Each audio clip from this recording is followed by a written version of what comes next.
So, Amanda, today we're going to be talking about perspective.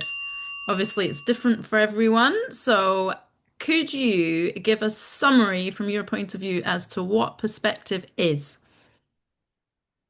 So primarily, I think perspective is the position I hold right now. Hmm. The position I hold in the way I see the world, both generally and specifically. So I can have a perspective on the world, which is that the foundation of the universe is love and um, people are inherently good. These are perspectives that I hold, for example. They're very general and broad. And then you can get into the more specific in terms of the perspective of how my experience of life right now, Hmm. my experience of others right now, which Hmm. may be very different than that general perspective that I choose to hold on the world. I think it's also important to note that my perspective isn't necessarily your perspective. Your interpretation of reality is not the same as mine. Hmm. And yeah, we can talk a bit in a bit more detail about that. I think that um, some people will hold that they don't have a perspective, even.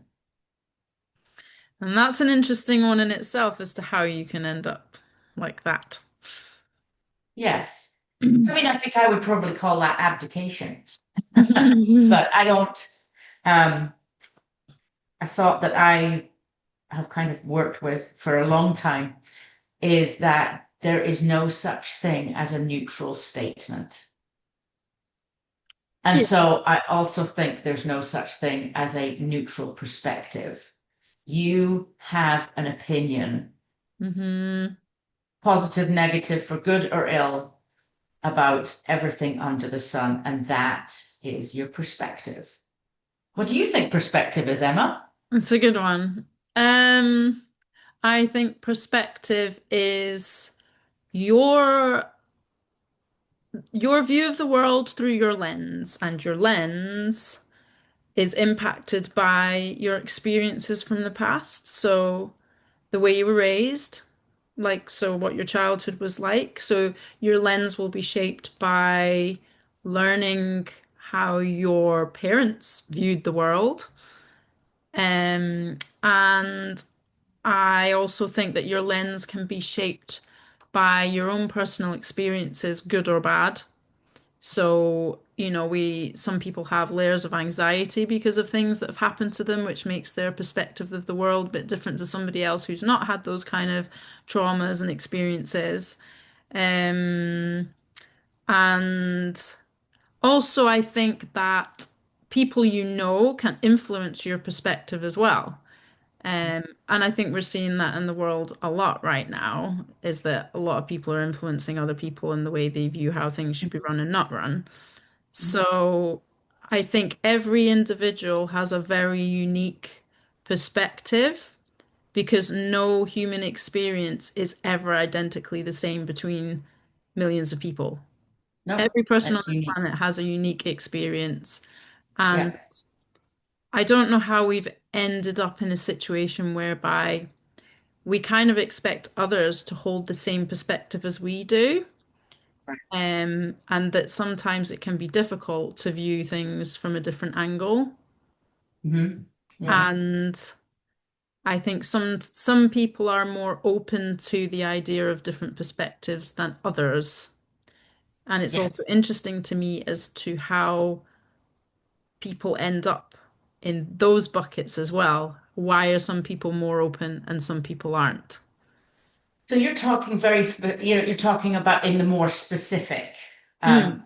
um, perspective piece. If we take a step backwards and just a few steps backwards to the first point that I made about the perspective is in the general, like how I generally view the world. Mm, How do you think that comes to you? I think so. The reason I'm asking is that I think I've always generally had a positive view of the world. I've wanted to believe in good intent, positive intent, even when my individual experience of the world right now is not that great, hmm which would be true right now.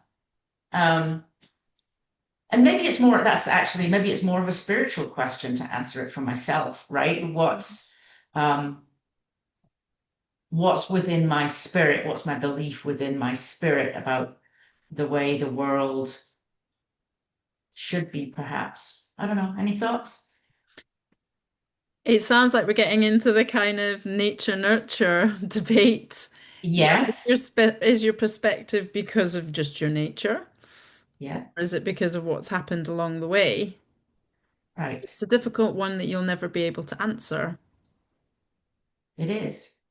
Do you think that your view of the world is shaped more by intrinsic nature or by nurture then? I think mine is nurture, definitely. I think I've inherited a lot of um, behavioral patterns, and I've had to work on perhaps viewing things more positively than they are. Um, Okay. And yeah, I would say the reverse. I'd say my view is more like nature, actually. interesting. And here we are, both, raised in the same family Yeah. system. So, yeah, that's fascinating. So, how does that show up in your life? Um, well, we get into the cup half empty and the cup half full. Hmm. I think sometimes I can view it more empty than full, but I am aware of it. So I know that if I have negative perspectives on things, I always ask myself, how can I view it a different way? Because no way is it's not as simple as my way is the right way. Um, and sometimes it can be horribly challenging when you're like, well, Really? actually, my default kind of sucks. And, you know, sometimes It's it can be hard a to bit humble challenge pie. yourself. Sorry, it's hard to challenge yourself in that way. And sometimes it's even harder to be challenged by someone else, right? So I know that you and I have a relationship, Emma, where I can, I sometimes, I don't know if I've ever said this to you, but, I'll say, oh, Emma's in her mind palace right now, right? She's ruminating and spinning and she's in her room in her ivory tower or her turret or whatever it is, right? And what she's asking for in a moment, when you'll say, Amanda, help me think through this, you're actually asking to be guided out of your mind palace. That's exactly it. But to my credit, I know that I'm in the mind palace Yeah, yeah, because I yeah, know it's like scatty thinking and I just need to like get back on the straight and narrow again. yeah, yeah. Yeah. And what a gift that is to know, for the most part, when you're in that space. Mm. So, yeah. Yeah, I think my nature perspective, I do think it's part of an intrinsic sense of being part of something bigger than me, Okay. which goes to the spiritual side of me. Um, and that shows up in my life. I think it's for the most part, it's a very positive thing that I show up that way. On the downside, I think it also means that I could be taken advantage of too if I'm like I will always give someone the benefit of the doubt, hmm whereas other people definitely demand that um, kind of benefit of the doubt is earned first, right? Yes. I think we're quite different in that way. For sure. Yeah. Yeah. And it colors our perspectives in the way we do life, Yeah, right? And probably the way we do work too. exactly. I mean, there's no set way of doing things. I think there's benefits and uh no benefits to both ways of doing things. You probably will chance upon things more than I will because I'm too guarded. But equally, you can maybe perhaps be taken advantage of because Yeah. perspective And is that way. I'll tell you how that works very practically. Mm. Um, I will give away far too much. I'm not just talking about of myself, but my knowledge, my economic value in the past, for sure. Hmm. Um, and one thing I've had to learn the truth of, I've always intellectually known it, but I had to, connect it to my heart as well, is that what is not paid for is not appreciated, That's exactly right. which sounds like a very mercenary statement to me. Mm. It really does, but it's true. And so that's one very specific way in which I've had to um, bring my expansive, altruistic worldview and um, come around to a perspective that also says, Amanda matters too. Wow, okay. Yeah. So, So what do you think changes a perspective? well, I don't know. Let's rewind a little bit on that one too, though. So I think that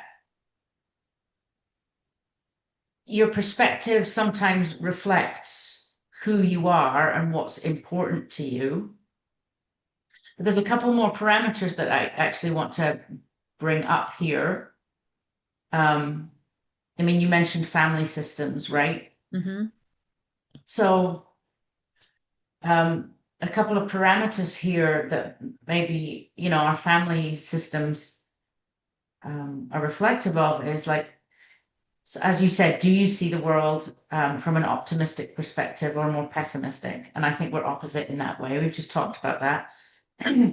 Another two are, for example, are you someone that gains your perspectives from gathering knowledge Hmm. and thinking that those data points through and drawing conclusions? Hmm. Or are you someone who makes decisions more based on kind of gut instinct and intuition about the world? Now, let me tell you. So, helping people grow their businesses, right? They're either in one camp or they're in the other camp. I'm like Mrs. Data driven 100% the whole way. Does the data say we should do it or not? And then there's other people that goes, well, but I feel like we should do that. And I'm like, well, hang on a minute. Like we've got to use our heads here. And personally, I find it easier working with other people who are like me, who are like, well, the graph says this or the survey says that. Um, and I struggle to work with people who have an emotional perspective on making decisions. And I think in business, like I do think it can impact what happens. I very rarely see a gut instinct go well. Okay. But I always see a data-driven project go well. So the nature of your business is it's kind of black and white. It's very data driven, right? Web marketing. Yeah. Yep. How do you think that your way of dealing with the world, knowledge gathering versus gut instinct, might be different in your personal life? Because I suspect they might be. Well, yes, exactly. I was kind of thinking the same thing. So I think in your home life, it becomes a lot more difficult because your emotion is involved. Like when it's work, my mo emotions are not involved. Mhm. But at home, it's a completely different investment because you have to there's give and take involved.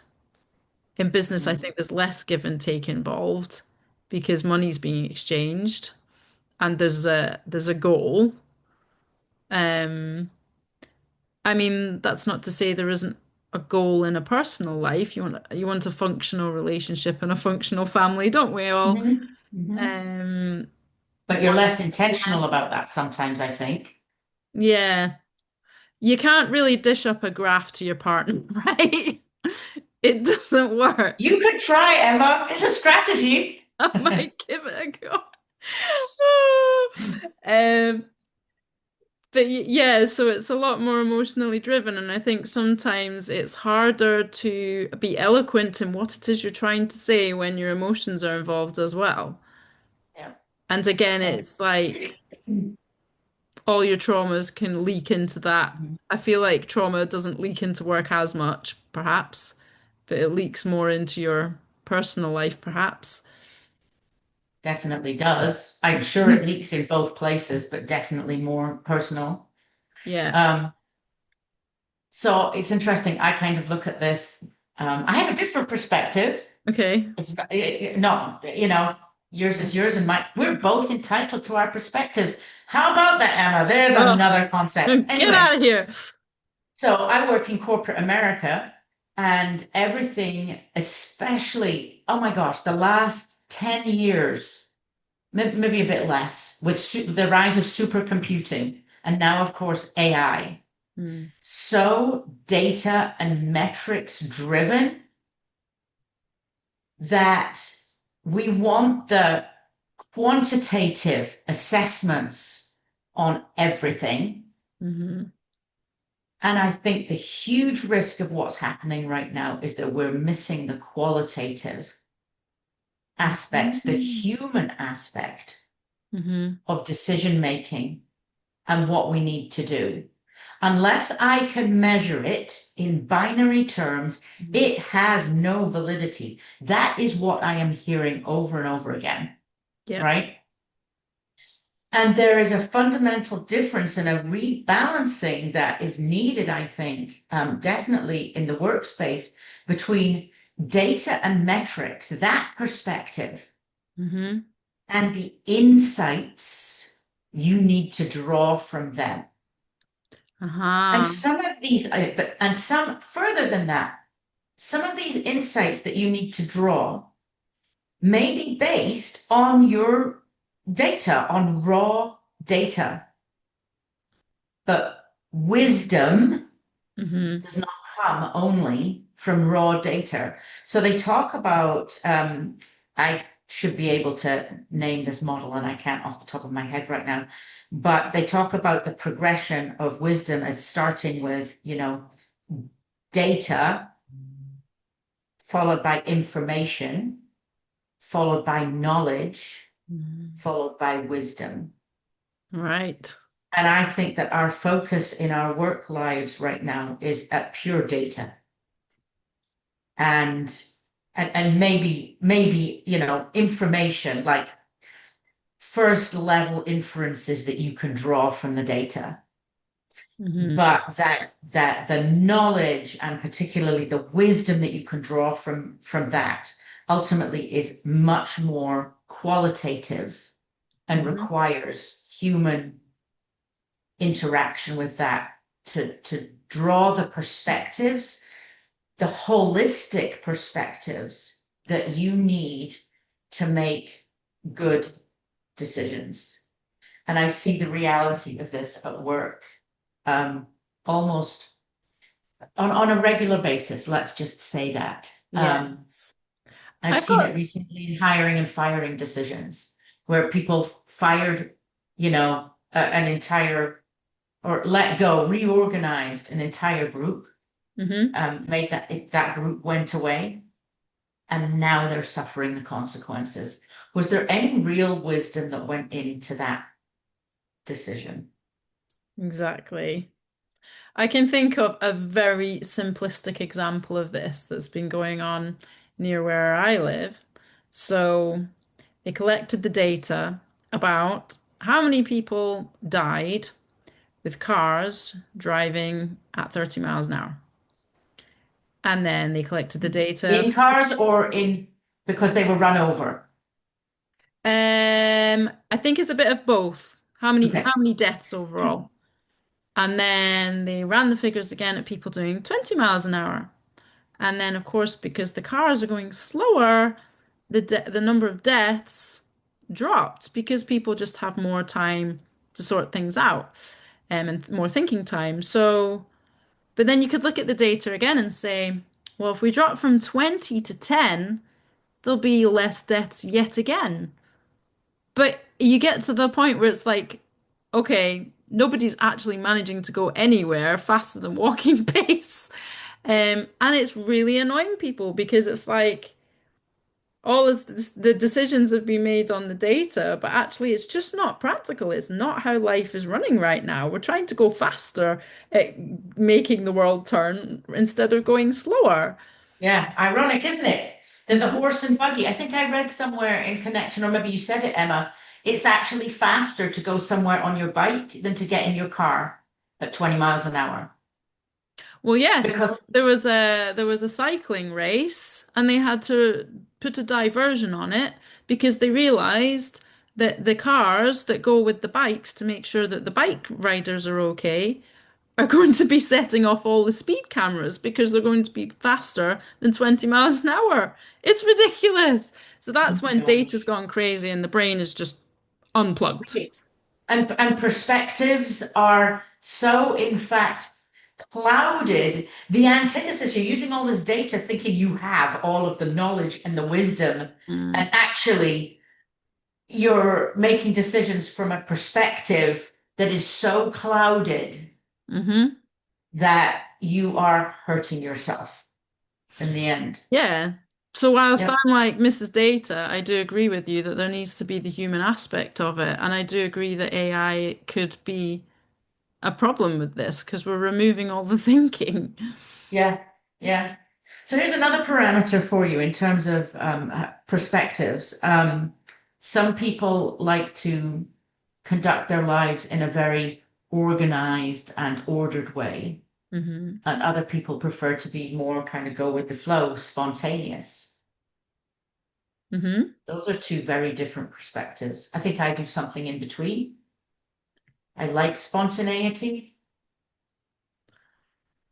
And part, I think As, it can all be partly driven by nature and partly driven by nurture as to why you end up the way you are. If you, for example, were brought up in quite a controlled environment and you hated it, you're going to go the other way with your own life, or not, potentially. Or not. you might double Hmm. down even further, right? Yeah. So yes, I know that some people who have been raised in very um, controlling households, they live what they learned. Hmm.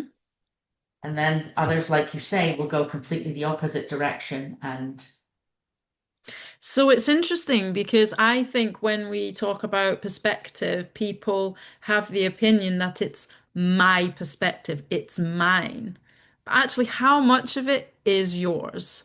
How much of it has been influenced by others? And that is why we have to be really careful about what our own perspective is, and we have to double check it.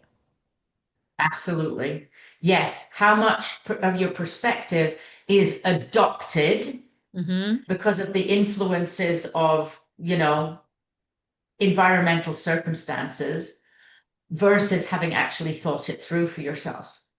And that's quite a scary thought because for me anyway, there's like a security in knowing that your perspective is the right one. Like what I believe is true. This keeps me safe. And I Mhm. think for me, it's when you're like, Well, that thing that keeps me safe, which is my perspective, I'm now having to double check that that's actually right. So then you're kind of having to lean on other people to help you with your perspective and trust that they will help keep you safe. True. Yeah. And that's quite a And mega thing to do. I think that part of that is about trusting your neuronal capacity to draw conclusions, to take different perspectives, Mm. right? Honor the validity of them and derive your own. And I think that part of the state that the world's in right now is that people have abdicated that responsibility to get out of their own echo chambers, right? See what other perspectives might be, and then draw their conclusions. I think we'd do a lot better if we did. So what changes perspectives then? I mean, I know I have some ideas about that. I think when you're receiving messages and your perspective doesn't like them, there's that old mantra of respond, don't react. So I know for a fact that I can have a knee-jerk reaction when I don't like something that goes against my perspective and go, nope, shut it down. And then if I respond to it, it takes me a bit of time to go away and think about it and assess the merit of it.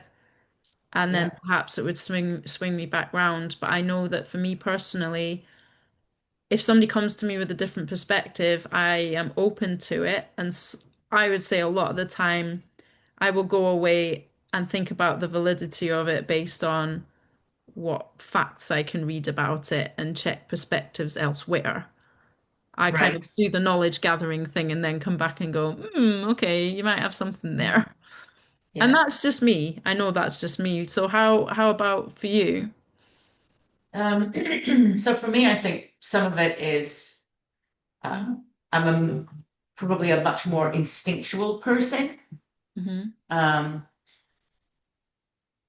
and my initial conclusions are drawn from kind of a feeling about it. And I am probably more reluctant than you are to go and do my own research. I'm just owning it, right? Wow, okay. But I have learned that I absolutely have to. And so for me, it's important to say, you know what, let me take a step back. Let me think about that. When I say let me think about that, I'm realizing what I actually mean is let me feel about that. That's Yes. what I mean. Let me feel about that for a while. And then in the process of feeling about that, I hope that over my 50 odd years, I've become, no, I know I have. Give yourself some credit, Amanda. Um, I have gone and done some more research and fact finding and information gathering that you speak of, Emma, Hmm. in order to inform how I feel and then think about something. I have to be very intentional about thinking. I do. I'm a Oh, very wow. gut instinct person. And so that's something that I've had to take account of when I'm considering my perspectives on things. I think another thing that's really important in perspectives is like literal location. Hmm. So I was recently in the UK and I was there for quite a while. And I was reading the same news headlines from the same news sources. And I have a quite, I choose to have a quite balanced um, input from news organizations. So, for example, I will read the Washington Post, which tends to be left leaning, and I also read the Wall Street Journal, which is right leaning.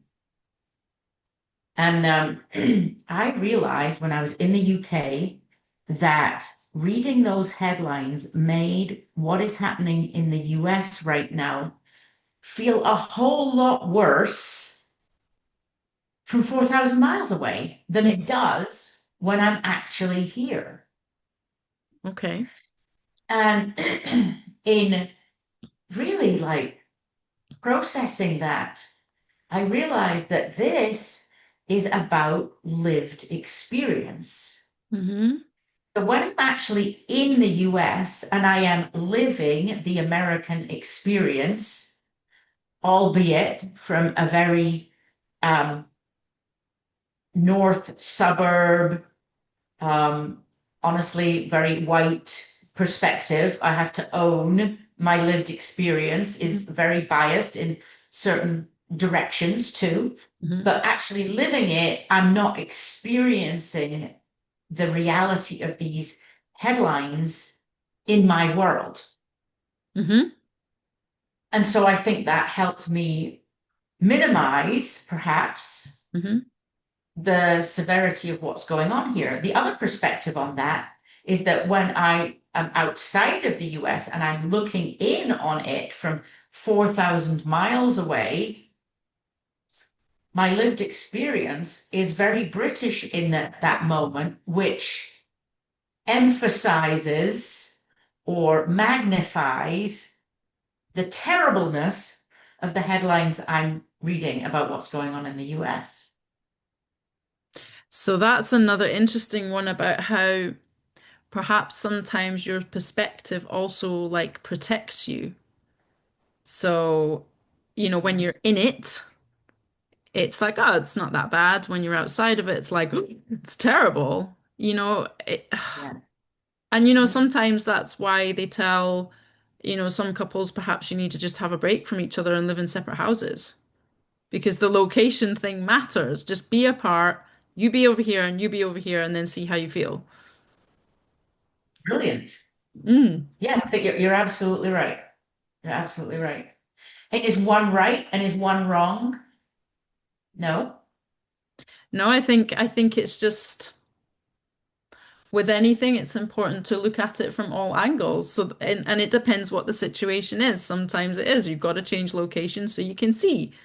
Do you want to be here or do Yes. you want to be here? Do you want to be Yeah. with this person? Do you not want to be with this person? Do you like it Yeah. when this person's here more often than not, or if you like it when they're away more than not? Or you have to test these things. Yep. Which sounds like a strategy for how you can change your perspective. Yeah. So I know we have talked previously about my tissue box analogy, right? Hmm. Hmm. How many sides does a tissue box have? It has six.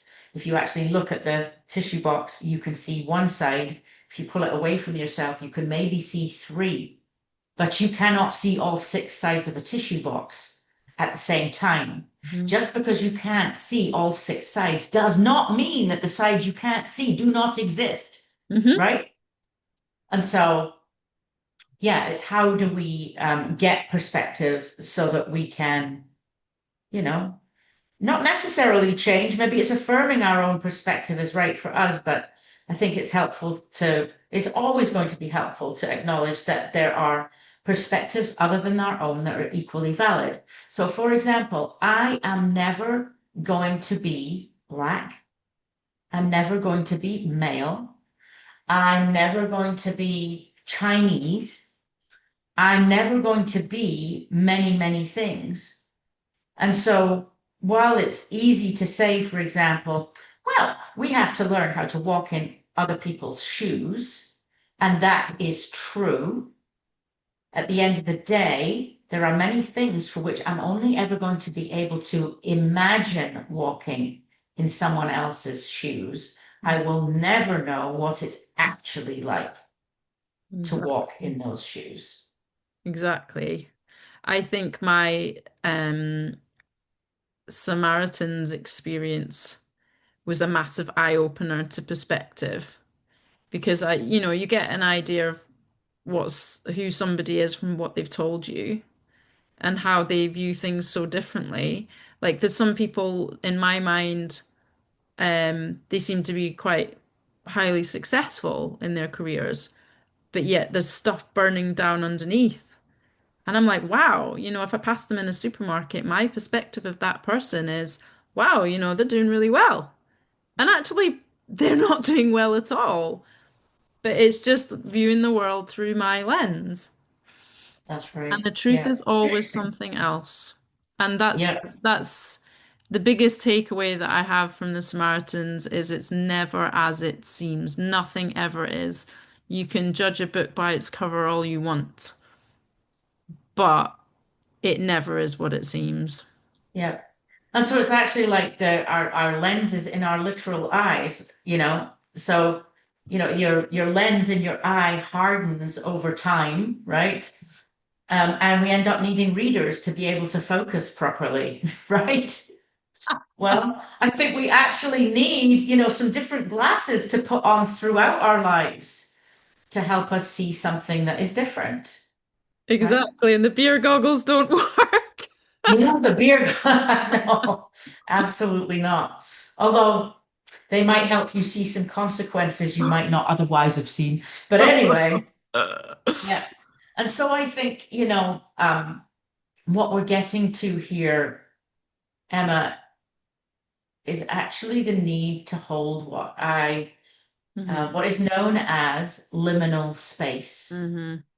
So liminal space is the space in between. It's the not knowing. It's the not concluding. It's holding that multiple things can be true at the same time. Hmm. Um, and I think actually a lot of the Enneagram work that I have done has absolutely helped me to understand how people see the world in different ways. So can you give a quick summary of what the Enneagram is? So the Enneagram, Ennea is nine, means nine, and it's ancient wisdom about personality types. I use that term personality types with some Mm, difficulty because it's actually more about, so the word personality actually has origins in Latin that come from that mean mask, right? That mm, your personality being the mask that you put on yourself and that you present to the world. Enneagram ultimately is actually about removing that mask and discovering what your true essence is, mhm, right? And Ennea means nine ways of seeing the world. And when you understand your way of seeing the world, which is where you start with Enneagram work, right? mhm, And you take off or you widen your own blinkers, right? To see where that is coming from and what it might actually look like. Because there's a huge difference between the way we see ourselves and the way other people see us. mhm, When you're able to get some of those insights, then you start to understand other people and where they're coming from, where they might be coming from, mhm, and navigate those. It reveals different perspectives to you and then enables you to navigate your world differently. And so this is a whole other podcast series, Emma, and mhm. maybe we'll do it sometime soon.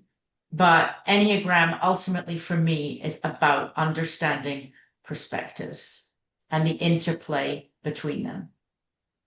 It's an absolute shocker when I read about it the first time. It was like a book that just laid out everybody I knew in a book. Oh, Yeah. there's that person. And then all of a sudden I was like, wow, yeah, they really do see the world differently to me. And that was like shock horror moment. Yes. It's Yeah. And incredible. so, and yet so important for your own personal growth. How can you Hmm. possibly grow as an individual if you cannot hold that not everybody is the same as you? Bang. Exactly. Exactly. So Cool. I think that's it for this week. Cool. Well, it's been a pleasure as always. I'll speak to you soon. Absolutely. Bye. Bye. Wait a second. So, Amanda, after we recorded the podcast, all of a sudden sent me a message saying something had happened to her today, which was all very relevant to perspective. So take it away, I guess. Let's go. Yeah, let's do it. So after we recorded this morning, I had a one-on-one with somebody that I work with who was just getting their feet wet with their first interviewing experiences.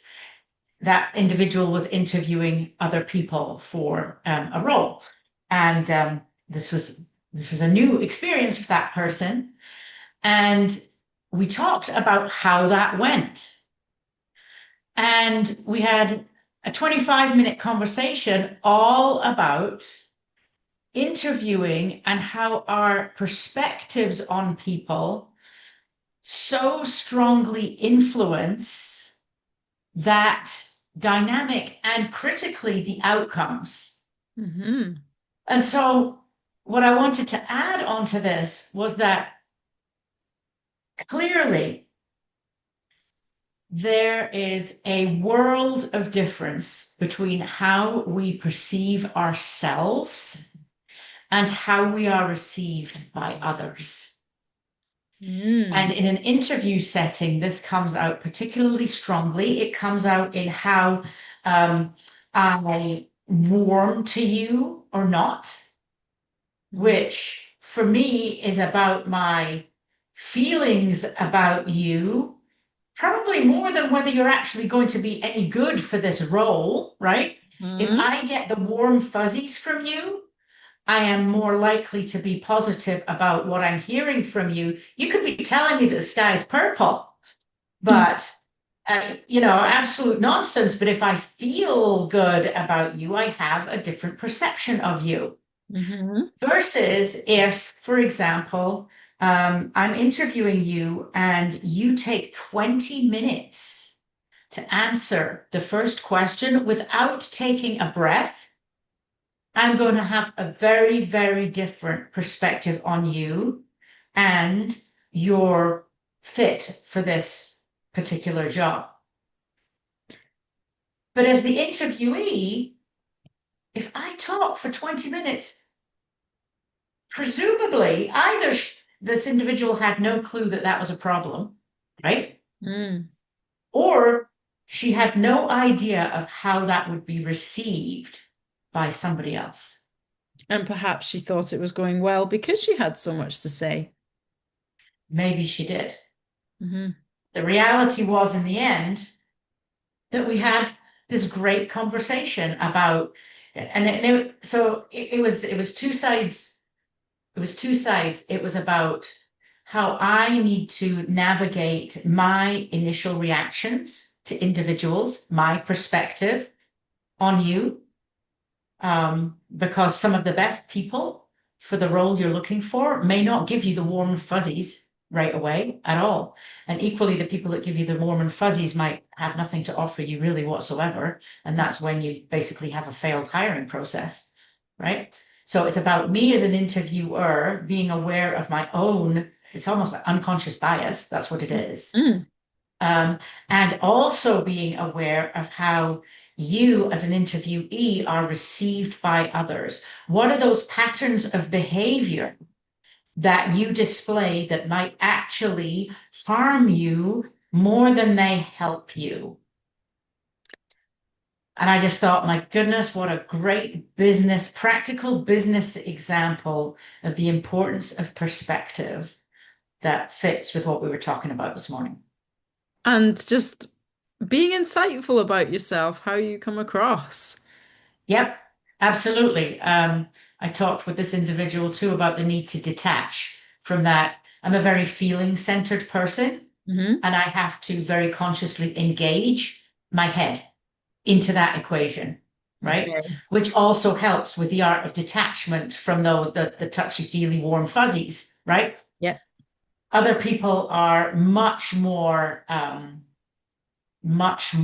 like headspace centered and less attuned to the warm fuzzies, if you like, and will ask much more direct, technically focused questions.